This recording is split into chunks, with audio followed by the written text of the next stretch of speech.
నమస్తే, welcome to political voice. ఈరోజు మన గెస్ట్ తెలంగాణ ప్రదేశ్ కాంగ్రెస్ కమిటీ, సహజంగా పిసిసి అంటాము, పిసిసి అధ్యక్షులు శ్రీ ఉత్తమ్ కుమార్ రెడ్డి గారు. సార్ నమస్తే, welcome to political voice.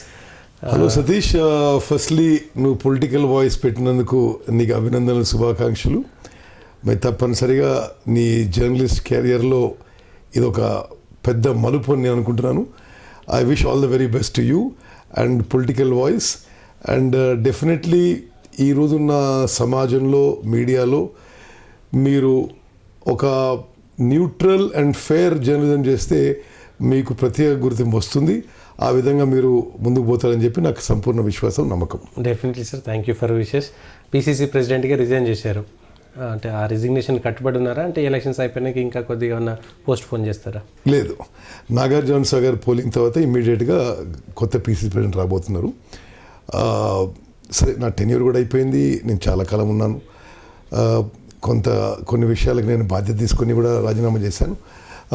Definitely Nagarjuna Sagar by election తర్వాత తెలంగాణలో కొత్త పిసిసి ప్రెసిడెంట్ రావడం జరుగుతుంది తప్పనిసరిగా. అంటే పిసిసి ప్రెసిడెంట్ మీదనే ఆ బాధ్యతనా, లేదా రాజకీయాల మీద కూడా ఏమైనా విరక్తులు అంటే అట్లాంటి ఫిట్టింగ్ లాంటిది ఏమైనా సరే, కొంత అయితే నేను సతీష్, నేను హార్డ్ కోర్ గ్రాస్ రూట్స్ వర్కర్ని. వరుసగా 5 సార్లు ఎమ్మెల్యే, ఆ తర్వాత ఎంపీగా 6 సార్లు వరుసగా గెలిచిన. ఈ మధ్య కొన్ని వచ్చిన ఫలితాలు కొంత సరే రకరకాల కారణాలు, సర్కమ్స్టాన్సెస్ కొంత డిసప్పాయింట్మెంట్గా ఉన్నాయి. కానీ నేను నా కాన్స్టిట్యున్సీ, నా అసెంబ్లీ కాన్స్టిట్యున్సీ, నా పార్లమెంటరీ కాన్స్టిట్యున్సీకి పరిమితమై ముందుకు పోతే తప్పనిసరిగా అక్కడ యథాతథంగా హార్డ్ వర్క్ చేస్తూ జనంలో మమేకమై పనిచేస్తా అని చెప్పి మనం చేస్తాం. మీరు ఒక్కరెందుకు అంత బాధ్యత తీసుకోవాల్సి వచ్చిందంటే దేశం మొత్తంలో కూడా అనేక రాష్ట్రాల్లో ఇదే పరిస్థితి ఉంది, లేకపోతే పార్లమెంటరీ ఎన్నికల్లో కూడా అట్లాంటి ఫలితాలు వచ్చాయి. కాబట్టి కేవలం ఉత్తమ్ కుమార్ రెడ్డి గారు మాత్రమే ఎందుకు బాధ్యత తీసుకోవాలి ఇట్లాంటి విషయంలో? సరే, అది తీసుకోకుంటే తీసుకోలేదు, తీసుకుంటే తీసుకున్నాను, అంతగానే లేదు రాజకీయాల్లో. సరే, నాకే అనిపించింది, సరే మేబీ అది నేను రెస్పాన్సిబులా కాదా, సరే మీ అందరికి తెలుసు జర్నలిస్ట్కి. అయినా సరే నేనే తప్పుకుందాం అనుకున్నాను.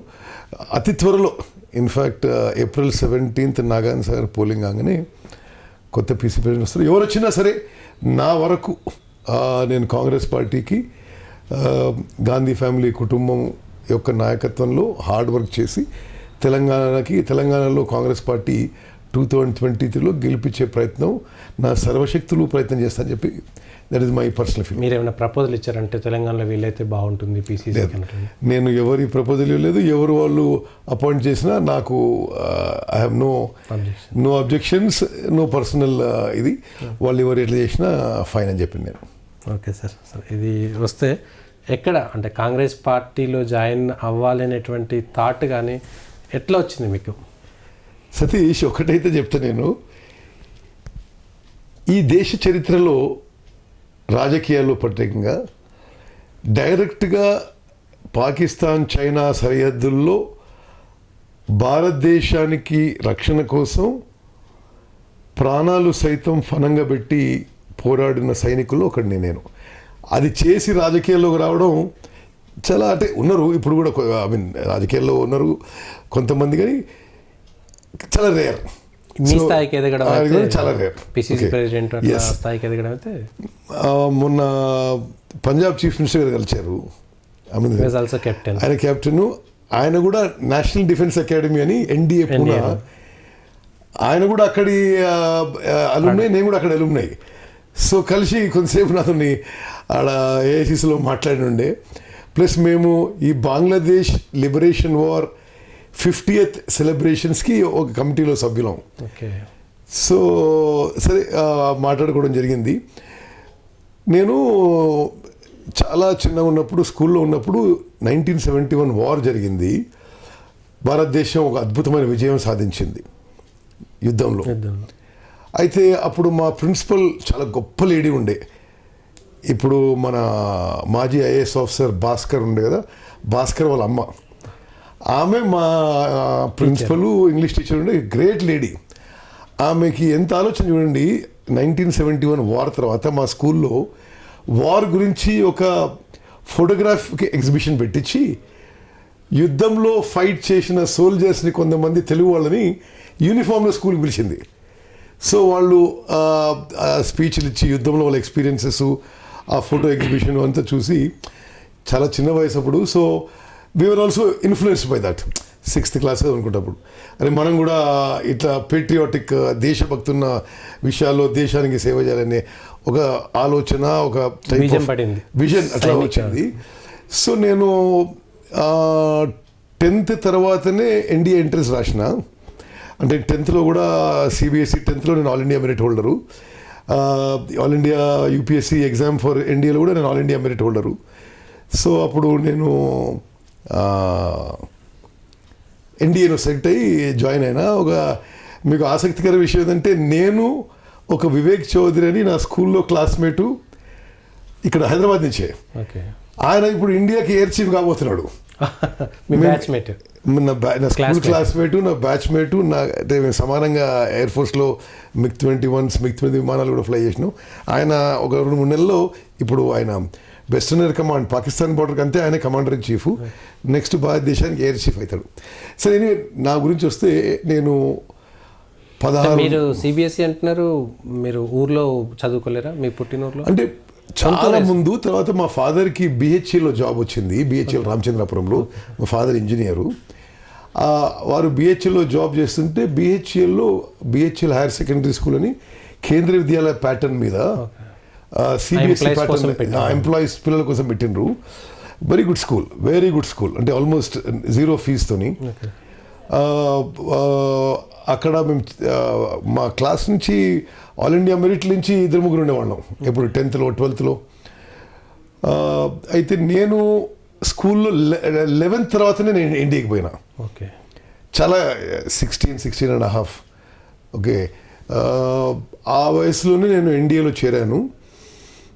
ఎన్డీఏలో ముందు చాలా ఇబ్బంది అనిపించేది, ఎందుకంటే చాలా హార్ష్ మిలిటరీ ట్రైనింగ్, చాలా హార్ష్. ఉదయం 4 గంటలకు లేస్తే రాత్రి 9 గంటల వరకు రగాడించేస్తారు. సరే క్రమంగా అలవాటు అయిపోయింది. నేను అకాడమిక్స్లో చాలా మంచి స్కోర్స్ వచ్చేవి. ముందు నాకు ఈ పీటీలో, బాక్సింగ్లో, మ్యారథాన్ రన్నింగ్లో నాకు ఇబ్బంది అయ్యేది. బట్ 1.5 years తర్వాత నేను కూడా మంచిగా సెట్ అయినా. ఆ తర్వాత నేషనల్ డిఫెన్స్ అకాడమీ టీంకి టెన్నిస్ ఆడిన, అకాడమీ టీం లెవెల్లో, పీటీలో, స్విమ్మింగ్లో మంచి అవార్డ్స్ వచ్చినాయి. ఒక మంచి మెరిట్లో ఎస్పెషల్లీ ఫ్లయింగ్ సబ్జెక్ట్స్లో ఎన్డీఏ నుంచి పాస్ అయినా. అక్కడి నుంచి ఇక్కడ ఎయిర్ ఫోర్స్ అకాడమీ డిండిగల్ వస్తాం ఇక్కడికి. ఇక్కడ ఫ్లయింగ్ ట్రైనింగ్ మొదలవుతుంది. ఇక్కడ ఒక 6 నెలలు బిదార్లో ఒక ఎయిర్ ఫోర్స్ స్టేషన్ ఉంది, అక్కడ 6 నెలలు.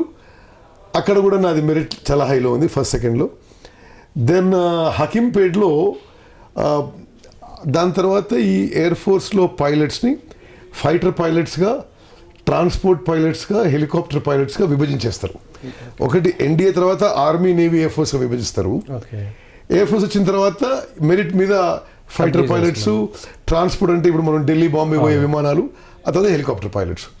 దాంట్లో నేను ఫైటర్ పైలట్ సెలెక్ట్ అయినా. ఇక్కడ హకీంపేట్లో ఉన్న ఎయిర్ ఫోర్స్ స్టేషన్లో మా కోర్స్లో ఫ్లయింగ్లో, ఏరోబాటిక్స్లో నేనే ఫస్ట్ ఉంటి. ఓకే, అక్కడి నుంచి నేరుగా చైనా బార్డర్, తేజ్పూర్ అనే ప్లేస్ ఉంది. 62 వార్లో చైనీస్ ఆర్మీ అక్కడి వరకు వచ్చింది.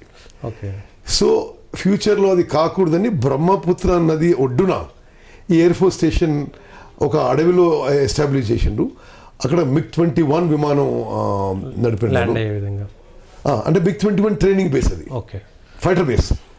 ఆడ కొన్ని సంవత్సరాలు అక్కడ ఉండడం జరిగింది. అక్కడి నుంచి మరి MiG-23 అని అప్పుడు ప్రపంచంలో అత్యాధునిక విమానం. ఎంత ఆధునికం అంటే అది శబ్ద వేగం. ఇప్పుడు నీతో నేను మాట్లాడుతుంటే నేను మాట్లాడింది నీకు వినడానికి ఆ శబ్దానికి కొంత వేగం ఉంటుంది. ఐ థింక్ ఇప్పుడు నాకు ఫిజిక్స్ గుర్తుంటే 760 meters per second అనుకుంటా. శబ్ద వేగానికి 2.5 ఇంతలు, 2.5 times స్పీడ్ ఆఫ్ సౌండ్ ఆ విమానాలు ఫ్లై చేసేవి MiG-23 అని. ఆ యుద్ధ విమానం ఎంత సోఫిస్టికేట్ అంటే, మీరు చాలా హై స్పీడ్ పోతే, ఇప్పుడు ఈ ఎయిర్క్రాఫ్ట్ వింగ్స్ ఉంటాయి కదా, అవి వెనక్కి వెళ్ళిపోతాయి. సో కొంత చాలా హై స్పీడ్ వెనక అది విమానంలో రాకెట్ లానే పడుతుంది. ప్లస్ 50-100 kilometers నుంచే ఎనిమిని బాంబ్ చేయొచ్చు. చాలా హై పర్ఫార్మెన్స్ ఎయిర్క్రాఫ్ట్.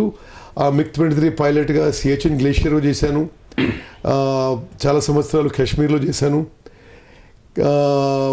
పంజాబ్ బార్డర్లో చేశాను, రాజస్థాన్ డెజర్ట్స్లో పాకిస్తాన్ బార్డర్లో చేశాను.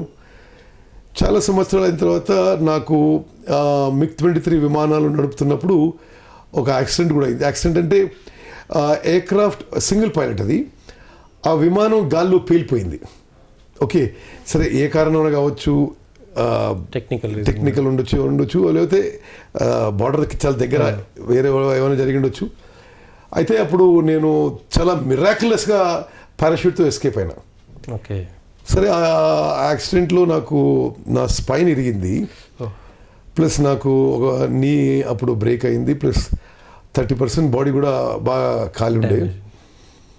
ఆ తర్వాత సరే రికవర్ అయినా, కొంత ఫ్లయింగ్ మొదలు పెట్టుకున్నా మళ్ళీ.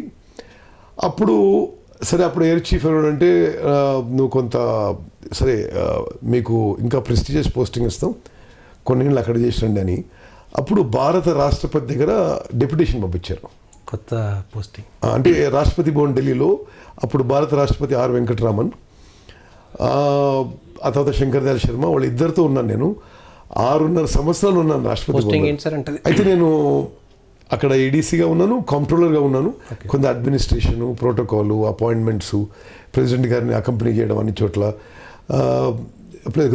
అడ్మినిస్ట్రేషన్, ఇవన్నీ జనరల్లీ ఆడ అంటే చాలా పెద్ద ఎస్టాబ్లిష్మెంట్. 2000 ఎంప్లాయీస్ ఉంటారు రాష్ట్రపతి భవన్లో, పెద్ద ఎస్టేటు. అండ్ ఆల్సో ఒక బయట తెలియని విషయం ఏంటంటే, భారతదేశానికి వచ్చే ప్రధానమంత్రులు కానీ రాష్ట్రపతులు కానీ వాళ్ళ డెలిగేషన్తో సహా వాళ్ళు కూడా రాష్ట్రపతి భవన్లో ఉంటారు. మొత్తము వాళ్ళ విజిట్ వ్యవస్థ అంతటికి నేను కొన్నేళ్ళు ఇన్ఛార్జ్గా పనిచేశాను. సరే ఆ తర్వాత నాకు ఇన్ఫ్యాక్ట్ నేను ఎయిర్ ఫోర్స్ నుంచి అప్పుడు అక్కడ రాష్ట్రపతి భవన్లో పర్మనెంట్గా అబ్జర్వ్ అయిపోయాను. సో ఒకవేళ నేను ఆప్ట్ చేయకుంటే అక్కడే ఎయిర్ ఫోర్స్లో కానీ అక్కడే ఉండిపోయిన పట్టుకోవాడు. ఇప్పుడు నా బ్యాచ్లో ఉన్న వాళ్ళు ఆర్మీ, ఎయిర్ ఫోర్స్, నేవీలో అందరూ సుమారు చీఫ్ ఆఫ్ సర్వీస్లో ఉన్నారు ఇప్పుడు. అయితే సరే నాకు ఎప్పుడు అనిపించేది అంటే, ఈరోజు మొత్తం సమాజంలో ఒక పెద్ద మార్పు జరిగిపోయి అసలు ఆదర్శాలు, విలువలు అంటే ఎవరు మాట్లాడేటోళ్ళు లేరు. అంటే అదొక ఆదర్శాలు, విలువలు మాట్లాడితే ఈయన బలహీనుడనో లేకపోతే చేతగాడనో టైప్ ఫీలింగ్ ఉంది. బట్ ఆ రోజు కొంత ఆదర్శాలు, విలువలకి కట్టుబడి ఒక పర్మనెంట్ జాబ్ రిజైన్ చేసి రాజకీయాల్లోకి రావడం జరిగింది. ఎంత ఆదర్శాలు, విలువలు కట్టుబడి ఉండేదంటే అప్పుడు మాది కూడా ఒక కొత్త పెద్ద మంచి ల్యాండ్స్ ఉన్న ఫ్యామిలీ. ఇప్పుడు ప్రస్తుతం హైదరాబాద్లో ఉన్న శ్రీరామ్ కాలనీ నా వ్యవసాయ పొలం. ఒకే ఊర్లో కూడా పెద్ద ఎత్తున ల్యాండ్. సొంత ఊరు ఎక్కడ సార్? ఇది తాటిపాములు అనే ఊరు. ఆ చుట్టుపక్కల ఊర్లలో అన్నిట్లో చాలా పెద్ద ఎత్తున భూములు ఉండేవి. నా వైఫ్ కూడా ఒక వెల్ నోన్ ఫ్యామిలీ. అయినా కానీ మేము ఇద్దరం కూడా ఆదర్శాలకి, సిద్ధాంతాలకు కట్టుబడి ఆ రోజుల్లో ఆర్య సమాజ్ పెళ్లి చేసుకున్నాం. 1990లో ఆర్య సమాజ్ పెళ్లి చేసుకున్నాం. అంటే ఎవరిని అంటే ఈ అట్టహాసంగా ఈ 1000 మందిని పిలవడం, ఈ ఖర్చు చేయడం, ఈ టైప్ ఆఫ్ కల్చర్ నాకు ఎన్నడూ నచ్చకపోయేది. అంటే మనం సింపుల్గా బతకాలి, మనం ఒక ప్రిన్సిపల్గా ఉండాలనేది నా ఆలోచన ఉంటుండే. ఈ విషయంలో కేసీఆర్ ఒక కామెంట్ చేశారు, తాటిపాములో పెద్ద దూర కుటుంబం, మీరేంది ఆదర్శాలు చెప్పేదని ఒక మాట అన్నాడు. వాస్తవమే. సరే వాస్తవంగానే మా ఫోర్ ఫాదర్స్ అందరూ కూడా కొంత ల్యాండ్లార్డ్ ఫ్యామిలీయే. కానీ మేము వచ్చే వరకు మేము అంత కథం పెట్టించేసాం. ఇప్పుడు ఒక నార్మల్ ఫ్యామిలీ మేము. అయితే అంటే కాలనీ పొలం ఏం చేశారు? ఇక ఇన్ని 7 లక్షలు అయిపోయినా ఏం మిగులుతుంది ఇక. సరే అయితే actually entire Srinagar colony present is నా వ్యవసాయ పొలమే. వచ్చింది వారసత్వంగా. మా ఫాదర్ది, మా ఫాదర్ది అంటే ఫాదర్ బ్రదర్స్ అందరిది. సో ఓకే, క్రమంగా తగ్గిపోయింది అనుకోండి. మీకు హైదరాబాద్ మీరు కొత్తగా వచ్చిన వాళ్ళకి ఒక ఆసక్తి ఏంటంటే, ప్రెసెంట్ శ్రీనగర్ కాలనీలో మేము చిన్నగా ఉన్నప్పుడు మేము ఒక మామిడి తోట ఉండే, కొంత భాగం జామ తోట ఉండే, మధ్యలో పెద్ద బావి ఉండే, అంటే స్విమ్మింగ్ చేసేది మేము. ఇన్ఫ్యాక్ట్ నేను ఫస్ట్ లిటిల్ ఫ్లవర్ స్కూల్ చదువుకున్నప్పుడు లిటిల్ ఫ్లవర్ స్కూల్ నుంచి స్కూల్ పిక్నిక్ కూడా మా తోటకే వచ్చేది. ఓకే, అండ్ ఇప్పుడు మీరు పంజగుట్ట ఎక్కే ఆ షాలిమార్ కెఫే రోడ్ ఉంది కదా, అక్కడి నుంచి శ్రీనగర్ కాలనీ వరకు చాలా తక్కువ ఇండ్లలో ఒకటి మాది ఉండేది అప్పుడు. Okay. So Hyderabad original Hyderabad అంటే మీరు అప్పట్లో ఫామ్ హౌస్ మెయింటైన్ చేశారా? ఇప్పుడు కొత్త వాళ్ళకి ఫామ్ హౌస్ ఉన్నాయి, పాత వాళ్ళకి రెంటెడ్ హౌస్ అయిపోయినాయి. ఓకే. సరే, ఇట్ డజంట్ మ్యాటర్. ఒక and out of a principle, out of a choice మేము పిల్లలు కూడా వద్దనుకున్నాము. We thought we must dedicate our life. సరే, later we may have thought, తర్వాత అనిపించవచ్చు సరే ఇది పొరపాటు జరిగింది అనిపించవచ్చు, కానీ ముందైతే ఇవన్నీ కూడా కొంత ప్రిన్సిపల్స్ అండ్ వాల్యూస్కి కట్టుబడి చేసినాము. ఇప్పుడు రాజకీయాలు చాలా మారిపోయినాయి. అంటే ఈవెన్ నేను ఫస్ట్ ఎమ్మెల్యే పోటీ చేసిన 94కి ఈనాడికి చాలా మారిపోయింది. 94లో డైరెక్ట్ ఎమ్మెల్యే కంటెస్ట్ చేసినప్పుడు జాయిన్ అయ్యారా, పార్టీలో బిఫోర్ జాయిన్ అయ్యారు? అంటే బిఫోర్ జాయిన్ అయినా 94లో కాంటాక్ట్ చేసిన. ఓకే, 94లో నేను ఫస్ట్ టైం కాంటాక్ట్ చేసిన. అప్పుడు కూడా నారో మార్జిన్తో ఓడిపోయినా, 9,000తో ఓడిపోయినా, 8,000-9,000. ఆ తర్వాత నేను ఎప్పుడు ఎలక్షన్ ఓడిపోలేదు 94 తర్వాత. మీరు మీ మీద గెలిచింది సార్ 94లో? చంద్రరావు గారు, అంటే తర్వాత కూడా ఎమ్మెల్యే ఉండదు ఆయన. కోదాడ చంద్రరావు. సరే, ఎనీవే నేను ఒక విధంగా చూస్తానంటే నేను ఫస్ట్ జనరేషన్ పొలిటీషియన్ని. 5 సార్లు ఎమ్మెల్యే కావడం, ఎంపీ కావడం, క్యాబినెట్ మంత్రి కావడం, వర్కింగ్ ప్రెసిడెంట్ కావడం. సరే, ఇది కొంత ఆపర్చునిటీ, సరే భగవంతుడు ఇచ్చారు అనుకుంటున్నాను. ఓన్లీ థింగ్ ఈజ్ ఈ మధ్య వస్తున్న ఫలితాలు కొంత నిరాశ కలిగిస్తున్నాయి. బట్ డెఫినెట్లీ ఒకటి సతీష్, ఐఎమ్ కన్విన్స్డ్ తెలంగాణలో 2023లో కాంగ్రెస్ పార్టీ అధికారంలోకి వస్తుందని చెప్పి నా పర్సనల్ కన్విక్షన్. ఇప్పుడు కొన్ని ఈ మధ్య వస్తున్న ఫలితాలు సరే బయట అంటేనేమో ఒక ఎక్స్క్యూజ్ ఇచ్చినట్టుగా అనుకుంటారని చెప్పి నేను మాట్లాడటం లేదు. మీడియా కూడా దూరంగా ఉంటున్నారు. మీడియా కూడా ఈ మధ్య నేను అసలు మాట్లాడలేదు. వాస్తవంగా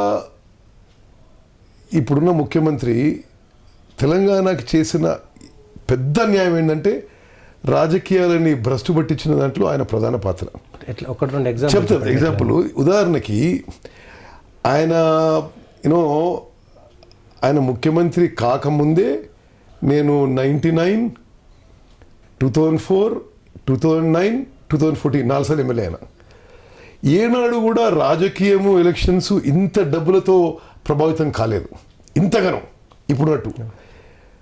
మరి 2018 అసెంబ్లీ ఎలక్షన్స్, అంతకుముందు లోకల్ బాడీ ఎలక్షన్ నుంచి భ్రష్టు పట్టించేసిందండి. అంటే నువ్వు ఎమ్మెల్యే చేయి, ఎంపీ చేయి, ఎమ్మెల్సీ చేయి, మన గ్రాడ్యుయేట్ ఎమ్మెల్సీతో సహా ఈ స్థాయిలో ప్రతి ఓటర్కి డబ్బులు ఇవ్వడం అనేది ఇది KCR legacy for Telangana will be Telangana పాలిటిక్స్ని భ్రష్టు పట్టియడం.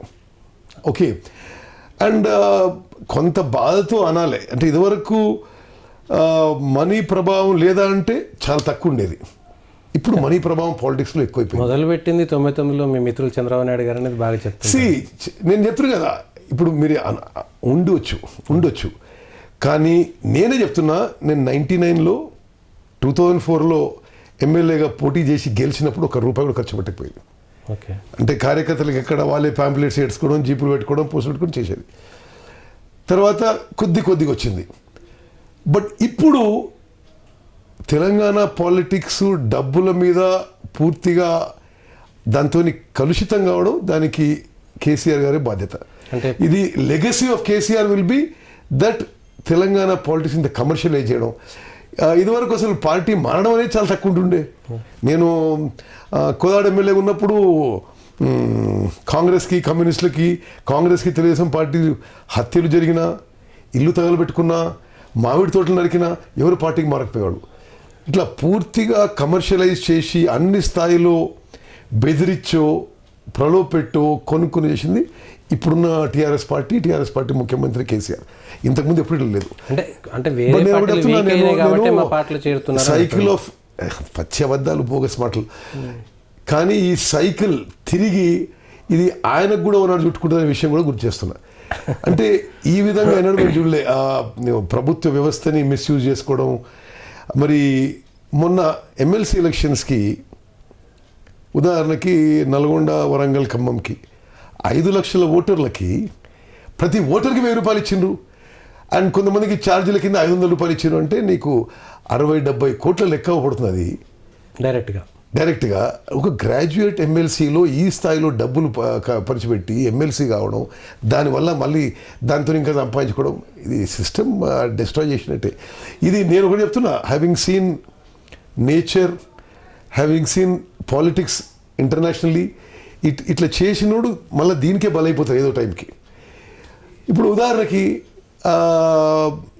కాంగ్రెస్ పార్టీ సరే కింద స్థాయిలో కొనుక్కున్నారు, సర్పంచ్లు, జెడ్పీటీసీలు, ఎంపీపీలు, వార్డు మెంబర్తో సహా ఈ డిఫెక్షన్స్ ఎంకరేజ్ చేసింది ఈయనే. ఇదివరకు లేవంటే ఇదివరకు చాలా తక్కువ అందరూ రాజకీయాల్లో కొంత గౌరవం, డిగ్నిటీ ఉండేది. ఇప్పుడు ఈయన వచ్చిన తర్వాత అసలు ఏం లేదు. ఎమ్మెల్యేలను కొనుగోలు చేయడం అంటే ఇప్పుడు ఏమన్నా అనొచ్చు వాళ్ళు, బట్ మీ అందరికి తెలుసు కదా, మీకు ఎవరో జర్నలిస్ట్, మీరు న్యూట్రల్ అనాలిసిస్ చేయవచ్చు. అసలు ఆ కొనుగోలు చేయడం ఏంది, ఎమ్మెల్యేలు అంతమంది అమ్ముడుపోవడం ఏంటిది, దీనికి అన్నీ ఇదంతా ఒక పరాకాష్ఠకు చేరింది. తప్పనిసరిగా తప్పైతే అమ్ముడుపోవడం వీళ్ళది కూడా తప్పే. ఏముంటుందంటారు దాంట్లో అది డెఫినెట్గా ఎవరు అంటారు, కాంగ్రెస్ పార్టీ ఏం చేస్తుంది, ఒక ఆయన సతీష్ నువ్వు అమ్ముడు పోవడం సిద్ధంగా ఉన్నావు, ఒక ఆయన కొంటాడు, ఉత్తమ్ కుమార్ తప్ప అంటే ఇట్లా అంటే ఎవరు అమ్ముడు పోయినా ఎవరు కొన్నా మళ్ళీ అది వచ్చి మీకే తగులుతుంది. సో సరే, ఎనీవే కొన్ని టైమ్స్ ఏముంటుందంటే మనకు టైం బాగాలేకుంటే జరుగుతుంది, ఇక అందరూ మనం బాగా చేసాం కదా. ఇక ప్రెసిడెంట్ ఎంజాయ్ చేసిన దానికంటే ఎక్కువ భారం మోసుడు ఎక్కువైపోయింది మీకైతే. అసలు ఇంత లాంగ్ ఇన్నింగ్స్ ఉంటుంది అనుకోలేదు నేను. సరే అయిపోయింది ఇప్పుడు, ఇక మనం look forward positively and constructively. నేను ఎంపీ కాన్స్టిట్యున్సీ, ఎమ్మెల్యే కాన్స్టిట్యున్సీ సీరియస్గా తీసుకుని కంటిన్యూ చేస్తాను. భవిష్యత్తు ఉంది సార్, అంటే దేశంలో ఉంటుంది, తెలంగాణ అనేది ఒకటి వదిలేయండి, కాంగ్రెస్ ఏ రాష్ట్రంలో అయినా సరే ఎక్కడ పోయినా ఓటమే కనబడుతుంది. మీకు తమిళనాడు లాగా, యూపీ లాగా, గుజరాత్ లాగా పూర్తిగా కాంగ్రెస్ కొన్ని దశాబ్దాల పాటు కనుమరుగైతే అసలు కొత్త తరం రాదు కదా పార్టీలకి. చూడండి, నేను మీతో ఏకీభవించలేకపోతున్నా. సరే, ఇక్కడ కేసీఆర్ గారు ఎట్లయితే వ్యవస్థని మిస్యూజ్ చేసుకొని తన పవర్ని పెంచుకున్నాడో ఇన్ అన్ ఇల్లీగల్ వే, అక్కడ నరేంద్ర మోదీ గారు, అమిత్ షా గారు కూడా పూర్తిగా they have destroyed the democracy in India. మీరు యుఎస్లో it's a very famous think tank, freedom something ఏదో అన్నారు వాళ్ళు అదో దాని పేరు, ప్రెస్టీజియస్ థింక్ ట్యాంక్. వాళ్ళు ఏమనంటే India is no more a free country, India is no partially free country. అంతర్జాతీయంగా కూడా చాలా పబ్లిసైజ్ అయింది. అదేవిధంగా Sweden generally very honest and fair people. వాళ్ళు ఏమాత్రం ఎవరికి ప్రెజరైజ్ గారు, తలొగ్గరు. VDM అని ఒక prestigious institute, India is no more a free democracy, is an elected autocracy అన్నారు. ఎలక్షన్స్ ఉంటాయి కానీ ఒక అటాక్రసీ. సో ఈ విధంగా దేశ స్థాయిలో కూడా కొంత డెమోక్రటిక్ ఇన్స్టిట్యూషన్స్ చంపేసి కేంద్రంలో ఉన్న బీజేపీ రాజకీయ లబ్ధి పొందారు. అదేవిధంగా హిందూ ముస్లిం పోలరైజ్ చేయడం, యూనో ప్రజల సంక్షేమానికి, అభివృద్ధికి సంబంధం లేని విషయాలతోని ఒక టైప్ ఆఫ్ జనాన్ని ఇన్ఫ్లుయెన్స్ చేయడం. లాస్ట్ టైం కూడా మొత్తం నార్త్ ఇండియా మొత్తం స్వీప్ అయిపోయింది. ఉత్తరప్రదేశ్, బీహార్, రాజస్థాన్, ఛత్తీస్గఢ్, మధ్యప్రదేశ్, గుజరాత్, హిమాచల్, పంజాబ్ ఒకటి తప్పితే ఉత్తరాఖండ్. అవి ఒకటి ఏంటంటే పుల్వామాలో టెర్రర్ అటాకు, ఆ తర్వాత బాలాకోట్ స్ట్రైకు, ఇవన్నీ ఏ విధంగా నరేంద్ర మోదీ గారు చిత్రీకరించంటే నేనే దేశభక్తుడిని, భారతదేశం ఒక థ్రెట్లో ఉంది, నేనే పాకిస్తాన్ని నాశనం చేసి నేనే ఒక హీరోని, అందులో హీ సక్సీడెడ్. బట్ ఇంకోటి మీకు చెప్తా, ఇప్పుడు అదే రాష్ట్రాల్లో ఆ పర్ఫార్మెన్స్ వాళ్ళకి ఎన్నడూ మళ్ళీ రాదు. Okay, UP, Bihar, Gujarat. But 2014, 2018 రెండు రిపీట్ అయినాయి ఆల్మోస్ట్. అంటే 2018 was a peak of their performance, but I'm quite sure that will not be the case in the future. ఒకటి మీకు చెప్తున్నా, ఈ కమ్యూనల్ యాంగిల్ వాడి ఎలక్షన్ లబ్ధి పొందారు వాస్తవంగా కూడా.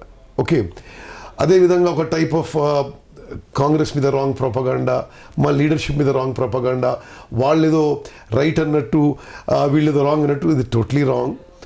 నేను ఒకటి చెప్తున్నా ఈరోజు, ఐ సిన్సియర్లీ బిలీవ్ ఇప్పుడు రాహుల్ గాంధీ గారు is a competent man, is a good man, is a sincere person. Right, కొంత ఇన్ని రోజులు కొంత బ్యాడ్ పీరియడ్ వచ్చింది, కానీ ఇప్పుడు నేను జూన్లో ఆయన ఏఐసిసి అధ్యక్షుడు అవుతున్నాడు. ఆ తర్వాత I'm very confident that the future both in centre and state is Congress. కానీ చాలా మంది సీనియర్లు ఏదో G25 అని వాళ్ళందరూ వ్యతిరేకించడం రాహుల్ గాంధీ, అదేంటి? ఇది ఒకటి నేను పేర్లు తీసుకోదలుచుకోలేదు, నేను అదే పార్టీలో ఉన్నా కాబట్టి. అది ఒక ఆయన 4-5 సార్లు ఒక 20-30-40 ఏళ్ళు రాజ్యసభలో ఉండి ఇప్పుడు రాజ్యసభ ట్రైన్ అయిపోతే నాకేదో అన్యాయం జరిగిందంటే అది రైట్ కాదు కదా. ప్లస్ అట్లనే ఇప్పుడు అందులో ఎక్కువ మంది గ్రాస్ రూట్స్తో కనెక్టెడ్ లేరు. మరి ఎందుకు ప్రోత్సహించింది అప్పుడు హైకమాండ్? ఎందుకు ప్రోత్సహించింది అంటే వాళ్ళ సరే అప్పుడు వాళ్ళకి మెరిట్ చూసి ప్రోత్సహించి ఉండవచ్చు, కానీ వాళ్ళకి ఇప్పుడు ఏదో మాకు అవకాశాలు తగ్గిపోతున్నాయి, మనకి పవర్ లేదు, ఎట్లా అని కొద్దిగా ఆపర్చునిస్ట్గా మారిపోయారు. ఆపర్చునిస్ట్గా డెఫినెట్లీ. సరే ఉదాహరణ నేనున్న సతీష్ అంటే గ్రాస్ రూట్స్లో చాలా హార్డ్ వర్క్ చేస్తా, కాన్స్టిట్యున్సీ కానీ పార్లమెంటరీ కాన్స్టిట్యున్సీ కానీ మ్యాక్సిమం ఎఫర్ట్ పెడతా. నేనేం మరిగా లేని ఏమైతే చూద్దాం, మనం ఎట్టగలమో చూద్దాం, ఆ కాన్ఫిడెన్స్లో ఉన్నాం.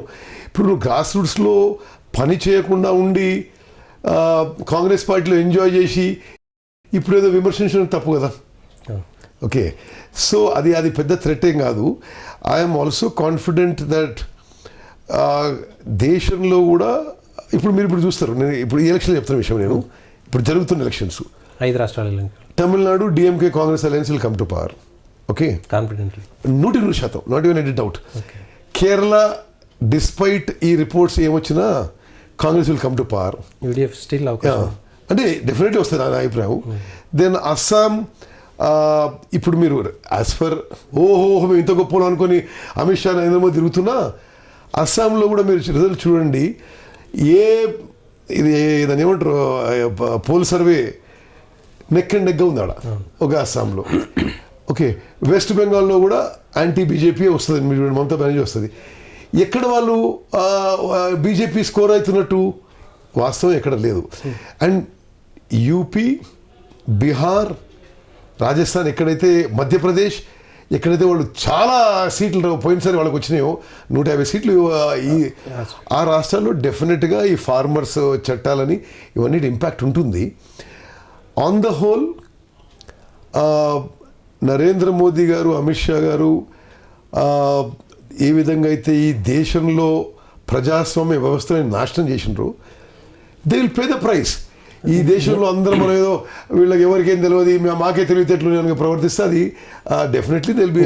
దీనికి నా 2 ప్రశ్నలు. ఒకటేమో ప్రజాస్వామ్యం లేదు మోడీ షా నేతృత్వంలో అంటున్నారు, కానీ వాళ్ళు చెప్పేది ఇందిరాగాంధీ విధించినటువంటి ఎమర్జెన్సీ కంటే గడ్డు రోజులు కావు. రెండోది హిందూ ముస్లింలు అన్నారు కదా, కాంగ్రెస్ ఎప్పటికీ హిందువులను అనదొక్కింది, ముస్లింలను మాత్రమే పట్టించుకుంది కాబట్టే హిందువులు ఇప్పుడు యునైట్ అవుతున్నారు. కాంగ్రెస్ ఇన్ని 60-70 సంవత్సరాలుగా హిందువులకు ద్రోహం చేసింది అనేటువంటిది ఒక కామెంట్. దీనికి మీ ఒకటి, ఎమర్జెన్సీ విషయంలో రాహుల్ గాంధీ గారే అది పొరపాటు జరిగింది అని చెప్పి మనసు, అంతకంటే పెద్ద నీకు ఆ స్టేట్మెంట్ ఏం అవసరం దానికి. Okay, I will tell you today possibly in India బహుశా ఎమర్జెన్సీ కంటే కూడా ఎక్కువ ఆంక్షలు ఉన్నాయి డెమోక్రసీ మీద. ఏదైనా మీడియా ఏదైనా ఫ్రీ ఉందండి అంటే మనం తెలంగాణలో చూద్దాం, దేశంలో చూద్దాం. జ్యుడిషియరీ మనం అనలేము, అంటే అది కంటెంప్ట్ అవుతుంది. ఇప్పుడు జ్యుడిషియరీ ఎట్లుంది ఇప్పుడు ఇండియాలో? ఎవరన్నా అసలు జనంలో దానికి అంత ఇదివరకు ఉన్న నమ్మకం లేదు కదా. ఓకే, ప్రెస్, జ్యుడిషియరీ, లెజిస్లేచర్, నేను పార్లమెంట్ మెంబర్ కూడా చెప్తున్నాను, పార్లమెంట్లో executive, definitely the institutions of suffered. రెండు ఏమంటున్నారు మీరు, హిందువులకు. నేను ఒకటే చెప్తున్నా మీకు సతీష్, ఇది ఇటువంటి నేరో మైండెడ్ సొసైటీకి డిస్ట్రక్టివ్ ప్రొపగాండా. అది కొంతకాలం రాజకీయ లబ్ధి పొందే అవకాశం ఉంటుంది, ఎల్లకాలం ఉండదు. నేను హిందువునే, నేను రామభక్తుడినే, మరి ఏందో వీళ్ళు రోజు బతుకుంటే మైనారిటీలను సంతుష్టీకరణ చేసే విషయంలో మెజారిటీలను దెబ్బ కొట్టారు, మెజారిటీ హక్కులను కాలు రాశారు, వాళ్ళ వైపే వెళ్ళారు అనేటువంటిది అది బీజేపీ చేసిన తప్పుడు ప్రొపగాండా. బట్ ప్రజల్లోకి వెళ్ళిపోయింది అది. సరే, ఒకసారి ఒక ఆలోచన ప్రజల్లో కొంత రాజకీయ లబ్ధి పొందే విధంగా ఉంటుంది, వాస్తవం అది. కొంతకాలం ఒకటి ఉంటుంది, అప్పుడప్పుడు కమ్యూనలిజము, అప్పుడప్పుడు క్యాస్టిజము, అప్పుడప్పుడు రీజనలిజము అట్లా వస్తుంది. సరే, ఆ స్లోగన్ మీద కొంత వాళ్ళు బెనిఫిట్ పొందిన మాట వాస్తవం చూస్తున్న దేశంలో. But that is not, I think by and large Indian voters are mature. ఒకసారి ఒక తీరు చేసిన డెఫినెట్గా దానికి రియాక్షన్ ఉంటుంది. డెఫినెట్గా will total collapse. Indian economy is in a state of collapse because of BJP central government. Unemployment is highest ever. Independent ఇండియాలో నిరుద్యోగ సమస్య హైయెస్ట్ ఎవర్ ఇప్పుడు ఉంది.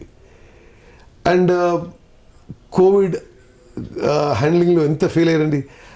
అంత లక్షల మంది నిరుపేదలు, లేబరు వేల కిలోమీటర్లు నడుచుకుంటూ పోతుంటే అంతకంటే హృదయ విదారకమైన ఉంటుందా?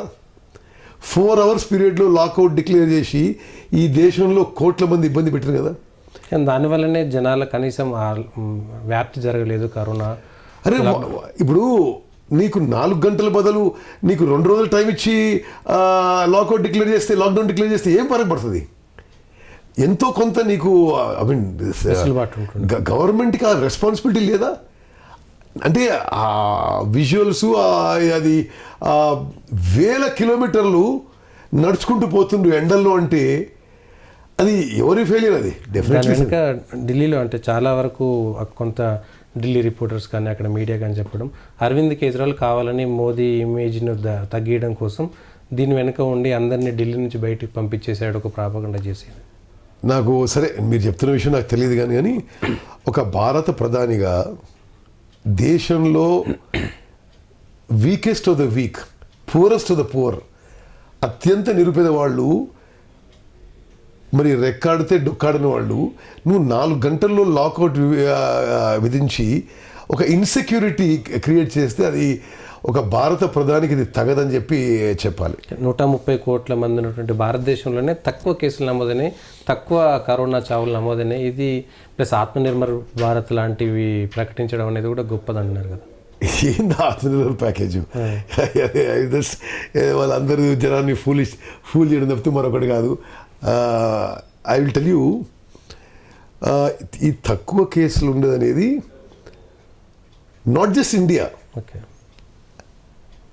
Pakistan, India, Nepal, Bangladesh, Sri Lanka, entire south Asia had lesser cases than in the west.